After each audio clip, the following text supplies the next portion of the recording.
ballers? What's going on? It's Preacher. Okay, let's get caught up. I released a video over the weekend for like a subject. I actually kind of like the idea of leaving a topic to be discussed over the weekend, and then guys can throw it down in the comments. We had loads and loads and loads, pages of replies actually, discussing the topic of talents and glyphs, and whether or not they're interesting, fun, are they worthwhile? Are they a good thing to have in the game? Are they kind of overlapping each other? Are they worth your time and investment? Are they exciting? Well, I think what universally was agreed upon is that talents aren't exciting. Neither are glyphs, especially for the guys who can't even get 3 major glyphs. And it kind of hailed back to the idea of leveling. The wonderful side of leveling sort of early days was that every level you got a new spell. And that was something you could work towards. And you were checking your spell book and you're like, oh, I get a new rank of Mortal Strike. Even if it was a spell you already had, getting a new rank and such was kind of a big deal.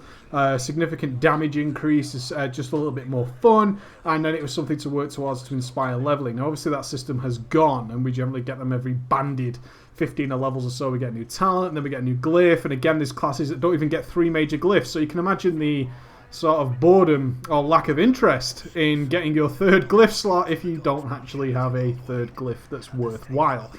Similar with the talents, a lot of people saying they weren't excited about leveling up in order to pick a spell which wasn't relevant to what they were doing. So again, the idea of sort of Ursul's Vortex, it's not too bad for leveling if you're a certain class, but let's say you're leveling a Feral Druid, getting your Ursul's Vortex while leveling is kind of boring and meh. So I definitely see that side of it. I actually think that's a very good point.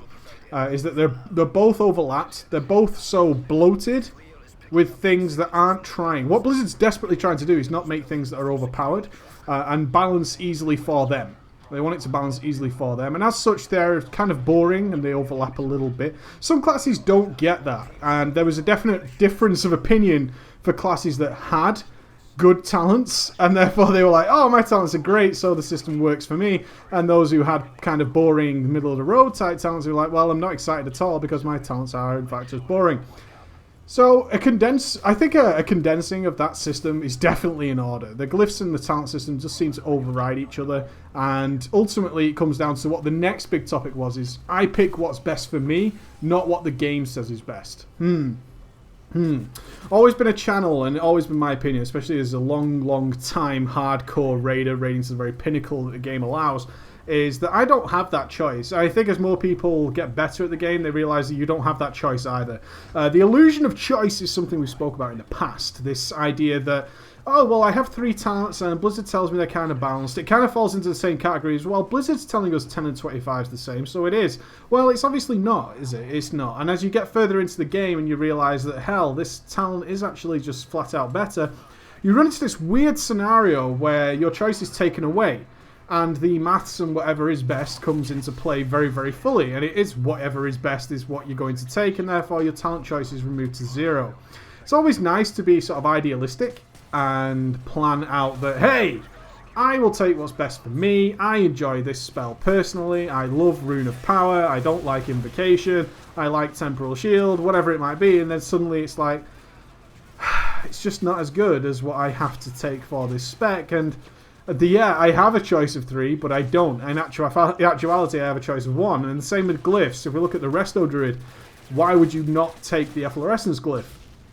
Why would you not do that? Why would you not take the Glyph of Sprouting Mushrooms when it's, you know, it's the 2nd largest heal in the game now for your class? That's not a choice. That's just mandatory. It might as well be baked in. And that's where my kind of feeling came from, is if you're going to add things that are either boring and dull or mandatory, then there is no choice there, really. It's either a case of, well, if I take this, nothing happens anyway, but I have to take this because it's so vitally important and it makes my entire class so much better. It's a weird system and a weird idea to think that I just want to pick whatever I like. That doesn't play out in the long run. It just doesn't. It just flat out doesn't. You can stick to your guns and be the guy, just as we used to have the prop paladins in vanilla. It was like, well, I'm a prop paladin, this is why I rolled it. Well, that's great for you. We're not going to be using you in the future because, frankly, it's just not what works. We know what works. It's been proven, and that's what works. And I guess you can get away with it sort of in the lower mid-levels. But certainly as you move into the higher ranks of the game, which is what I want for everybody on this channel, is to be finding the fun. There's this element of this is only a game, right? It's never been something I ascribe to. It really isn't. The amount of time and dedication people put into this game, and certainly the people who tend to say it's only a game, this is a mass generalization, of course, and I totally respect that there are people who don't do this, tends to be the guys who will lower down the damage meters, and it's like, oh, well, you know, it's only a game, I'll play however I want. That's all very well and good if you aren't aspiring to be doing more in the game. And that's fine for you. If you're not aspiring to be doing more than the game, no one's forcing you to do a goddamn thing. If you want to chill out in LFR every day, or you want to just run some timeless isle stuff, then yeah, spec whatever the hell you want. No one gives a shit. But then there's that point. There is that point that most of you have felt, especially the long-time followers of the channel who followed the workshops and followed the more advanced stuff that I've done, who have resulted in something like being top of the DPS for the first time, even if it's an LFR. And there's a feeling there, there's a sensation, and there's a genuine emotional response to achieving that. And then you go, that's really cool. And then you start to see that beyond the game a little bit. You start to see beyond the fact that, yes, this is just a game, but you're actually getting a physical and emotional response from it. And then you might get your first raid boss kill where you had to work hard. Not a boss that fell over. A boss that required 20, 30 wipes in your early days on normal mode, and suddenly the guy actually dies, and there's a cheer. There's a physical cheer and a shared emotional reaction to that from the rest of the raiders, and then you sort of grasp what this game is about. There's a huge problem in WoW overall, I think, that so many people, and we discussed this at a kind of an extreme length, of people stuck in the middle ground, doing some LFR, maybe even now doing some flexi raiding, doing some normal modes that are the easy ones, kind of pugging that kind of stuff every now and again. And all they see is the hardships. They see people who are assholes, giving them pure abuse, the people who are sucking and not doing very well. And then you kind of break beyond that. You kind of break beyond that to where people are working together. You're starting to make actual friends. I've made some fantastic friends in WoW. And then comes the min-maxing of your character on the back of that in order to achieve more, because you are naturally drawn to having that emotional response again. You want to have that joy again. And if someone says to you, hey, you know what, you should change this talent because we're probably going to get the kill, and then you think, well, that kill gives me this enormous buzz, then yeah, I'm probably going to go down that road. That's something I want to do, and then your choice is taken away. And that's how it all kind of circles back to it, is once you actually understand the benefits of doing well and actually gaining important kills, then yeah, you start to understand why the talent system is not really working in your favor as much as which one is best, that's what I have to take, because then I get the benefits of being better, and my raid overall gets the benefit of being better. If you went into a raid, and this is just pure fact, and people are gemmed however they want, you've got spirit gemmed feral druids, you've got people picking and choosing whatever talent they want, maybe not even using the right spells, and you're not getting very far. There's a huge difference to when your raid is fully maxed out and they're pushing the envelope and they're really starting to do some really crazy things. So I don't agree with that. I've never really subscribed to that idea of this is just a game, why does it matter, you know, we're all just friends. No, in fact, a lot of people in the top end guilds aren't friends. They're not there for that reason. The friendly social guild is actually kind of a death trap. I wouldn't say they're all just cesspool guilds, but the idea that you're trying to be friends with everybody is definitely not something that works out in practice, especially when you get better at the game, and it doesn't need to. That's the important thing. It doesn't need to. People sound like, it's horrible, why would everybody not be friends with me? Because nobody's friends with you in the real world either, and it's just not going to happen. You just need to accept that. Not everybody you meet is ever going to be your friend. Some people just don't connect with you in that way. There's a lot of people who actually enjoy the talent system. Again, if it has its benefits towards you, that's fine. If it has its benefits towards you, that's fine. From a purely mechanical standpoint, which is obviously a part of the game I truly enjoy, I would say that the talent system is actually not helpful towards the balancing aspects of the game at all, which is why I was talking about a more cosmetic style of talent, something that actually makes you look cool. I think there's every player in the game, from the bottom to the top, can appreciate looking cool.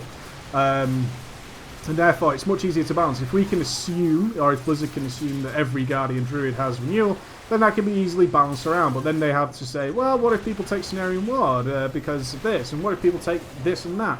And then a little bit of a balance issue comes in, a little bit difficult there. But there's obviously more problems with that in terms of gearing, especially when we look at Warlocks with their UVLS trinket. So a great discussion there, and I think I'm hoping to repeat that probably on Friday. On to the next subject. I've got lots to cover in this video. Firstly, the dailies. We want the dailies back. As you know, I just had a son. He's now 3 weeks old.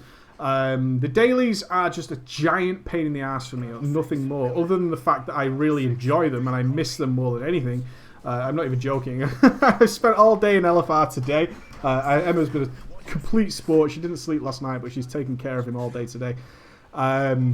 What I want to do is a couple of things. I want to finish out the workshops for Mr. Pandaria. I think that's pretty cool. I want to do that. The workshop's never been an overly popular video on the channel in terms of like straight up revenue, but I've never been that inclined to make videos just for revenue ever. Therefore, the workshop is something I just really enjoy. It completely brings out the nerd in me, so I want to continue the workshop. So I'm hoping to do a workshop on Wednesday, but please subscribe to Facebook, and I will update you if that's not possible. If it purely comes down to the case that my son is being a bit of a problem and Emma's exhausted, then I'm going to be dealing with that rather than doing the workshop. That's just the way it is. Drama Friday the same. Drama Friday should be coming back this Friday. I want that to be happening. I miss Drama Friday. Those stories are hilarious. People have been emailing more stories in. I want Drama Friday to come back. So as of this week, I would expect to see the workshop on Wednesday and Drama Friday on Friday. Going forward, I'm going to finish out the guides, as I promised. I've got to say, there's a huge problem for me personally in World of Warcraft right now, is that World of Warcraft is making me want to raid. Why is that a problem? Because I can't. It's flat out as simple as that. It makes me want to raid. The casual style of World of Warcraft has never appealed to me in the least. I mean, absolute worst of the worst. The casual style, doing the LFRs, doing daily areas. Anybody who's ever played with me in the past will be the first to tell you that when any sort of new daily hub came out, I was the last person to visit it. Trial of the Crusader being the most optimal one, is I had no idea there was even extra quests or whatever was going on in that area. As soon as I did mounted dailies, I was like, yeah, I'm done with this. This is not for me. I play this game to raid, and it's become more apparent, especially doing these guides, where I've spent nearly all day in LFR with various heroes, that is just not for me. So what I'm doing is basically just logging in to get the guides done. I still very much enjoy doing those, but I want to raid again. So I'm going to be sort of easing back on WoW and for the while. There's no possible way I can raid at the moment. I want to get all the guys done for 5.4. What will happen in the next expansion, I don't know. I have said on a few occasions that I probably won't do the guides again in the next expansion. I will certainly be checking it out. Why the hell wouldn't I be checking out the new expansion? But if it's a case that I have to stick to a sort of casual login to collect coins or some fucking Mario nonsense, then no, probably not for me. But that's not now. That's certainly not now. I don't want people going, is he quitting WoW? No, absolutely not. I still love this game. It's still the best game I have, and I fully enjoy it. I'm just very aware that I have this feeling in the back of my mind when I'm logged into WoW is this is not what I want to be doing in this game. When I log into WoW, I want to be raiding, and I want to be doing really well, not just rocking the LFRs. An interesting point there is I did not visit the Timeless Isle until this week. Yeah, I didn't have enough time to do it, for one, and I had no interest in going and checking out another daily hub. That's just the way I play the game. It's always the way I play the game, unfortunately. Live streaming. Live streaming is still a nightmare. We'll still be doing the web shows. Hopefully there'll be a web show this Saturday. Hopefully, I haven't confirmed that with Mr. Ghost. It was supposed to be on the Saturday that's just gone. Unfortunately, I just couldn't do that. Ghosty had a bad neck. Had a very sore neck, and I only got Emma and my son out of the hospital that afternoon. So preparing a web show for that time was just not really going to happen. So we just spent the night sort of playing games and having some fun. And on the back of that, we will be starting a new project, which will be coming up soon. So where is my focus going? This is my plan going forward for what I'm going to be doing. I'm going to be focusing very, very heavily on my big videos. During the kind of semi-break I've had to take, given the birth of my son, I've been able to measure a lot of analytics on my channel. And interestingly enough, my channel wasn't that affected by the fact that I couldn't upload on a regular basis, which was interesting. And when I checked the statistics, it was the big videos that are just constantly bringing people in. People are enjoying them. I love making them more than anything. The guides are very, as you can probably imagine, are very, very repetitive for me. These are sort of we're in the hundreds now of the kind of guides I've done. And the big videos that really take a lot of work, a lot of script writing, a lot of effort, maybe going out doing some stuff outdoors, all that kind of stuff, are really just the bread and butter now, and they're also the thing I enjoy making the most. So there'll be a huge focus on those. I'm currently working on the top 5 scumbag moments in WoW, After writing the script, I can honestly tell you, I think you guys are going to absolutely enjoy the fuck out of that. I also am very cool with doing the Legacy series. I want to do a whole revival on Wrath of the Lich King and Burning Crusade. I think the Burning Crusade in particular is a great expansion to look at and review the truth of the Burning Crusade, given the legacy that expansion currently has. And also mostly involving a lot of new games. So as the topic of live streaming, I won't be live streaming gameplay. Instead, I've opted that the best course of action for me is actually mass recording every game I play.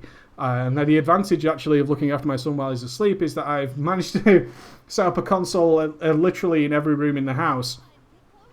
So every time I'm looking after him and he's kind of asleep, I've got Last of Us going on downstairs. I just finished Far Cry 3 Blood Dragon, which is an amazing game. And I play Borderlands 2, I'm also playing a bit of Modern Warfare 3, and I'm basically just recording absolutely everything for upcoming videos regarding those subjects, which are going to be in the style of the big videos, and really sort of tying that whole thing together to culminate in some really good popular videos, because my aim is not to be doing WoW guides forever, obviously. As a business, which we definitely are now. We just re-signed our contract with Curse and got a great deal with them. As such, live streaming, one, doesn't pay. Unfortunately, you have to be very much on a regular basis, subscribing every day with a few thousand viewers. A lot of people don't really understand the monetary value of live streaming. It's very, very small. You'll still see people who have an average of, say, 4K viewers, which is fantastic. A lot of people go, oh, well, League of Legends has 20K. Yeah, they're kind of the one-offs. But the guys who do it for a living, who have 4,000 people as plus every single day, are still needing things like donations and stuff to make it work. It's almost like a day off. If I spend a day live streaming, I'm essentially just taking a day off, which I can't really afford to do now I've got a son. So I'm recording every game to make really cool YouTube videos out of them. That is my game plan going forward. I'm going to finish out the guides. We're going to continue the workshop. We're going to continue Drama Friday. I'm going to be doing a lot of stuff with WoW, which is more relevant to my interests rather than the guides. Like as I say, logging in and being all casual about it, not for me, but logging in, getting some good footages from older content, talking about that stuff, that's where my passion really lies. And of course, we're moving into making the bigger projects, which is having things like voice actors and come over to work on Way of the Warrior 2. I haven't spoke about Way of the Warrior 2 for a while. I put it on the back burner, especially while Emma was very, very pregnant, and that was taking up a lot of my time. It was almost an extra few hours a day to get that thing working. I've got to work that back in over the next few months and get that series created. Again, I'm not rushing it out. Anybody who's ever seen the Council of Ballers series on my channel will know that if I rush it out, there's going to be all kinds of problems. It's still ongoing. We haven't forgot about that by any means. Alright guys, that's me done for today. I'll see you tomorrow, and I'll see you live on Wednesday for the workshop. Bye guys.